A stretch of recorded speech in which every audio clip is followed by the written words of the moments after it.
tous. Depuis ces quelques jours de confinement, vous êtes peut-être passé par ces étapes-là. Depuis le début de ce confinement, vous êtes mis à la cuisine, vous avez tenté tous les plats, vous avez regardé tous les MTV Unplugged depuis 1991, vous vous êtes mis au sport, 5 minutes par jour pour garder la forme, si, le sport. Vous avez mis une option sur tous les jeux vidéo de la maison pour décalquer quelques monstres, vous avez acheté Netflix, vous avez regardé tous les dunks de NBA, même au ralenti. Vous avez repensé à vos collègues, au networking, au coworking, au design thinking. Non, ça c'est pas vraiment les collègues. Et puis les espaces, le sport. Et oui, vous en rêvez encore, vous en rêvez, mais non, c'est pas possible, c'est vraiment pas possible. Vous avez regardé même tous les matchs de Zidane depuis 20 ans. La pétanque, pourquoi pas. Les terrasses. Et oui, les terrasses, les fêtes entre amis. Oui, certaines fêtes, attention, impact. Et puis il y a aussi les autres bons moments, les moments concerts, les moments conviviaux, les moments où on retrouve tout le monde. Et non, c'était pas possible en définitive. Pas possible durant ces derniers jours. Si vous êtes passé par tous ces épisodes, la seule solution qui vous reste, c'est de lire et de lire Branding Rockstar, la marketing rockstar et inversement. On en parle tout de suite dans l'interview confinée. L'objectif aujourd'hui, c'est de vous présenter très rapidement mon nouveau livre qui s'appelle Branding Rockstar, la marketing rockstar et inversement. Point d'interrogation. Il est disponible en version brochée ou en ces temps confinés, si vous n'êtes pas livré de la version brochée, en version Kindle disponible sur Amazon. Mon livre Branding Rockstar, c'est la rencontre des deux mondes. Le monde d'un côté du marketing et le monde du rock'n'roll. Le rock'n'roll des années 50, des années 70, des années 80, des années 90, jusqu'à maintenant. L'idée centrale, c'est de démontrer à quel point il y a des parallèles et des croisements entre le marketing des marques, la segmentation notamment, le positionnement, les logiques de construction de marque, le choix des logos, le choix des couleurs, le choix des noms, pourquoi pas, jusqu'à comprendre pourquoi, en définitive, les marques ont besoin de la logique rock'n'roll depuis les 40-50 dernières années au sein de leur communication et de leur publicité.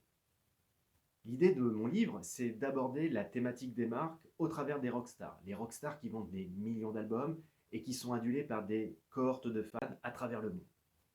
Alors je pose plusieurs questions à l'intérieur de mon livre. Est-ce que les marques sont des rockstars? Est-ce que les marques sont vraiment rock'n'roll? Est-ce que les rockstars elles-mêmes sont devenues ou deviennent des marques avec le temps? Pour passer dans le vif du sujet de ce livre, je vous propose déjà de faire un petit tour du sommaire. Ce sommaire est construit comme un concert. Vous avez une introduction, bien entendu, mais surtout une première partie, où là, on pose les bases. Welcome to the branding et Highway to marketing. Ah oui, j'ai oublié de vous dire. Tous les titres et sous-titres de ce sommaire ont un clin d'œil spécifique à des artistes ou à des chansons. Ready to the show, où là, au travers de ce chapitre, j'aborde les noms de marques, les noms de rockstars, les dépôts de marque, les droits d'auteur, mais aussi les couleurs avec les symboles qui les entourent. Ensuite vient une toute dernière partie dans ce premier chapitre qui s'appelle Ace of Spades, logo et emblème. Le deuxième chapitre s'appelle All You Need is Promotion, communication, attitude, smell like advertising. Je parle des égéries de marque, je parle aussi de la puissance des mascottes pour à la fois les marques et aussi les rockstars. Vient en dernière partie de ce deuxième très long chapitre le merchandising, mais également tout ce que l'on appelle le brand stretching, c'est-à-dire les extensions de marque. Pour terminer, une conclusion, It's now or never, clin d'œil à Elvis. Et puis, le super bonus de ce livre, c'est le rappel avec Rockname. Rockname, c'est 80 noms de rockstars qui vous sont expliqués. Alors, parmi ces 80 noms, vous allez retrouver bon nombre d'exemples d'hier et d'aujourd'hui.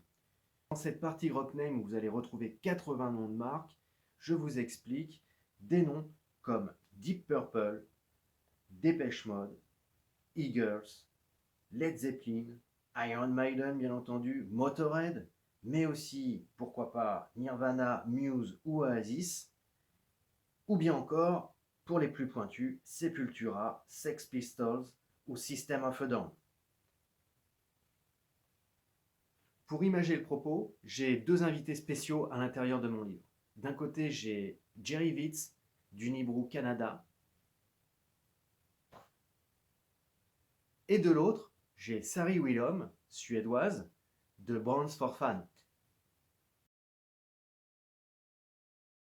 Si cette petite vidéo vous a donné l'envie de lire ce livre, eh bien, courez vite sur Amazon ou sur Rakuten. Il est disponible au format broché ou au format Kindle. À bientôt.